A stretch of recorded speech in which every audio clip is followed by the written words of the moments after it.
पाठक और आप लोगों का एक बार फिर से स्वागत है मोहन इंस्टीट्यूट के यूट्यूब चैनल में। तो साथियों, आज हम थोड़ी चर्चा करेंगे महात्मा गांधी जी की ये पुस्तक है, आप लोग देख सकते हैं। और सत्य का प्रयोग या सत्य के प्रयोग ये पुस्तक का नाम है, जो महात्मा गांधी जी की आत्मकथा है।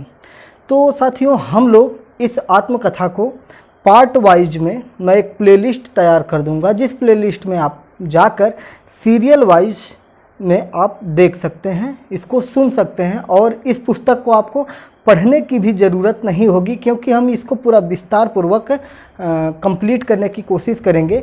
तो आज से हम लोग पहला चैप्टर उठाएंगे और महात्मा गांधी के जन्म से लेकर हम लोग शुरुआत करेंगे। तो आइए चलिए शुरू करते हैं। महात्मा गांधी के बारे में आप सभी लोग जानते हैं कि हमारे देश के राष्ट्रपिता के नाम से महात्मा गांधी जी को जाना जाता है। और इसमें कई भाग हैं, तो हम लोग पहले भाग में आएंगे जिसमें इनका जन्म है। पूरा विस्तार से हम लोग महात्मा गांधी जी के बारे में पढ़ेंगे। तो जन्म के बारे में आइए पढ़ते हैं। जान पड़ता है कि गांधी कुटुंब पहले तो पंसारी का धंधा करने वाला था, लेकिन मेरे दादा से लेकर पिछली 3 पीढ़ियों से वह दीवानगिरी करता रहा है। ऐसा मालूम होता है कि उत्तम चंद गांधी अथवा ओता गांधी अपने सिद्धांत पर कायम रहने वाले व्यक्ति थे। राजनीतिक खटपट के कारण उन्हें पोरबंदर छोड़ना पड़ा था और उन्होंने जूनागढ़ राज्य में आश्रय लिया था। उन्होंने नवाब साहब की बाएं हाथ से सलाम किया। किसी ने इस प्रकट अभिनय का कारण पूछा तो जवाब मिला, दाहिना हाथ तो पोरबंदर को अर्पित हो चुका है। तो ये अपने पिता के बारे में ये सारी बातें इन्होंने बताया कि क्यों उन्होंने बाएं हाथ से अपने अधिकारी को सलाम किया। ओता गांधी के एक के बाद दूसरा यूँ 2 विवाह हुए। जो ओता गांधी थे उनके 2 विवाह हुए। पहले विवाह से उनके 4 लड़के थे और दूसरे से 2। अपने बचपन को याद करता हूँ तो मुझे ख्याल नहीं आता कि ये भाई सौतेले थे। इनमें 5वें करमचंद अथवा कबा गांधी और आखिरी तुलसी गांधी थे। दोनों भाइयों ने बारी बारी से पोरबंदर में दीवान का काम किया। कबा गांधी मेरे पिताजी थे। पोरबंदर की दीवानगिरी छोड़ने के बाद वे राजस्थानिक कोर्ट के सदस्य थे। बाद में राजकोट में और कुछ समय के लिए वाकानेर में दीवान थे। मृत्यु के समय वे राजकोट दरबार के पेंशनर थे। कबा गांधी के एक के बाद एक यूँ 4 विवाह हुए थे। पहले 2 से 2 कन्याएं हुई थी।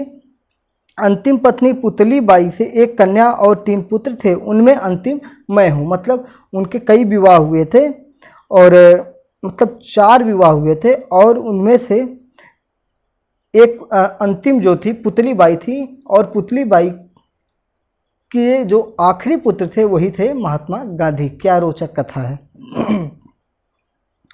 पिता कुटुंब प्रेमी, सत्यप्रिय, सूर, उदार किंतु क्रोधी थे। थोड़े विषय सख्त भी रहे होंगे। उनका आखिरी ब्याह 40वें साल के बाद हुआ था। हमारे परिवार में और बाहर भी उनके विषय में यह धारणा थी कि वे रिश्वतखोरी से दूर भागते हैं और इसलिए शुद्ध न्याय करते हैं। राज्य के प्रति वे बहुत वफादार थे। एक बार प्रांत के किसी साहब ने राजकोट के ठाकुर साहब का अपमान किया था। पिताजी ने उसका विरोध किया। साहब नाराज हुए। कबा गांधी से माफ़ी मांगने के लिए कहा। उन्होंने माफ़ी मांगने से इनकार किया। फलस्वरूप कुछ घंटों के लिए उन्हें हवालात में भी रहना पड़ा। इस पर भी जब वे डिगे नहीं तो अंत में साहब ने उन्हें छोड़ दिया। तो ये सारी चीज़ें उनके पिता के बारे में वो बता रहे हैं कि उनके पिताजी रिश्वतखोर, जो घूसखोर होते हैं, भ्रष्टाचारी होते हैं। तो वो उनके पिता भ्रष्टाचार नहीं करते थे। तो ये सारी चीज़ें उनके बारे में कही गई हैं। पिताजी ने धन बटोरने का लोभ कभी नहीं किए। इस कारण हम भाइयों के लिए वे बहुत थोड़ी संपत्ति छोड़ गए थे। पिताजी की शिक्षा केवल अनुभव की थी। आजकल जिसे हम गुजराती की 5वीं किताब का ज्ञान कहते हैं, उतनी शिक्षा उन्हें मिली होगी। इतिहास भूगोल का ज्ञान तो उन्हें बिल्कुल भी न था। फिर भी उनका व्यवहारिक ज्ञान इतने ऊंचे दर्जे का था कि बारीक से बारीक सवालों को सुलझाने में अथवा 1000 आदमियों से काम लेने में भी उन्हें कोई कठिनाई नहीं होते थे। धार्मिक शिक्षा नहीं के बराबर थी, पर मंदिरों में जाने से और कथा वगैरह सुनने से जो धर्म ज्ञान असंख्य हिंदुओं को सहज भाव से मिलता रहता है, वह उनमें था। आखिर के साल में एक विद्वान ब्राह्मण की सलाह से जो परिवार के मित्र थे, उन्होंने गीता पाठ शुरू किया था और रोज़ पूजा के समय वे थोड़े बहुत श्लोक ऊंचे स्वर से पाठ किया करते थे।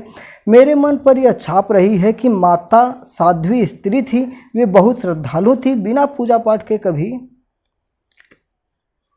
तो लाइट कट गई है साथियों, थोड़ा सा हम इंतज़ार करेंगे 1 मिनट के लिए। चलिए, खुशी की बात है कि लाइट फिर से आ गई। तो आगे चलिए कंटिन्यू करते हैं।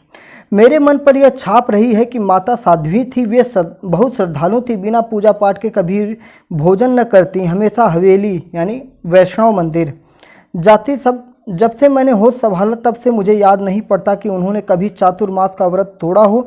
वे कठिन से कठिन व्रत शुरू करती हैं और उन्हें निर्विघ्न पूरा करती हैं। व्रतों को बीमार होने पर भी न छोड़ती थी। उनकी जो माता थी व्रत करती थी, उपवास करती थी, अगर बीमार रहती थी तब भी वो व्रत को छोड़ती नहीं थी। ऐसे एक समय की मुझे याद है कि जब उन्होंने चंद्रायण का व्रत लिया था। व्रत के दिनों में वे बीमार पड़ी पर व्रत नहीं छोड़ा। चातुर्मास में एक बार खाना तो उनके लिए सामान्य बात थी। इतने से संतोष न करके एक चौमासे में उन्होंने तीसरे दिन भोजन का व्रत लिया था। लगातार 2-3 उपवास तो उनके लिए मामूली बात थी। एक चातुर्मास में उन्होंने यह व्रत लिया था कि सूर्य नारायण के दर्शन करके ही भोजन करेंगी। उस चौमासे में हम बालक बादलों की ओर देखा करते कि कब सूरज के दर्शन हो और कब माँ भोजन करें। यह तो सब जानते हैं कि चौमासे में अक्सर सूर्य के दर्शन दुर्लभ हो जाते हैं। मुझे ऐसे दिन याद हैं कि जब हम सूरज को देखते और कहते माँ माँ सूरज दिखा, और माँ उतावली होकर आती, इतने में सूरज छिप जाता और माँ यह कहती हुई लौट जाती कि कोई बात नहीं, आज भाग में भोजन नहीं है। तो ये हमारी धार्मिक परंपराएं थी जो महात्मा गांधी जी की माता के बारे में बता रहे हैं हम। और अपने काम में डूब जाते थे। माता व्यवहार कुशल थी, राज दरबार की सब बातें वे जानती थी। रनिवास में उनकी बुद्धि की अच्छी कदर होती थी। मैं बालक था, कभी कभी माता जी मुझे भी अपने साथ दरबार गढ़ ले जाती थी। माँ साहब के साथ होने वाली बातों में से कुछ मुझे अभी तक याद है। इन माता पिता के घर में संवत 1925 की भादो बदी वारस के दिन अर्थात 2 अक्टूबर 1869 को पोरबंदर अथवा सुदामापुरी में मेरा जन्म हुआ था। मतलब महात्मा गांधी का जन्म कब हुआ था? 2 अक्टूबर 1869 को, तब 69 को पोरबंदर अथवा सुदामापुरी में जन्म हुआ था। महात्मा गांधी जी कहते हैं कि मेरा बचपन पोरबंदर में ही बीता। याद पड़ता है कि मुझे किसी पाठशाला में भर्ती किया गया था। मुश्किल से थोड़े पहाड़े में सीखा था। मुझे सिर्फ इतना याद है कि मैंने उस समय दूसरे लड़कों के साथ अपने शिक्षक को गाली देना सीखा था। महात्मा गांधी जी कहते थे कि उन्होंने अपने गुरु जी को गाली देना अपने दोस्तों के साथ सीख लिया था। बैड हैबिट, ठीक है। और कुछ याद नहीं पड़ता। इस पर से मैं अंदाज लगाता हूँ कि मेरी बुद्धि मंद रही होगी और स्मरण शक्ति उन पंक्तियों के कच्चे पापड़ जैसी होगी जिन्हें हम बालक गाया करते थे। वे पंक्तियाँ मुझे यहाँ देनी ही चाहिए। एक एकम एक पापड़ सेक, पापड़ कच्चा मेरा, ये कविताएं थीं। पहली खाली जगह में मास्टर का नाम होता था, उसे मैं अमर करना नहीं चाहता। दूसरी खाली जगह में छोड़ी हुई गाली रहती थी जिसे भरने की आवश्यकता नहीं है, ठीक है। एक एकम एक पापड़ सेक, फिर यहाँ पे डॉट दिया हुआ, वहाँ पे उनके गुरु जी का नाम हुआ करता था। पापड़ कच्चा सेक मेरा, वहाँ पे मास्टर जी का नाम मतलब गाली हुआ करती थी, ठीक है। तो ये इनके जन्म की कथा थी। और अगला पार्ट जो होगा हमारा महात्मा गांधी जी के बचपन से होगा। तो चलिए फिर मिलते हैं अगले पार्ट में। तब तक के लिए जय हिंद, नमस्कार।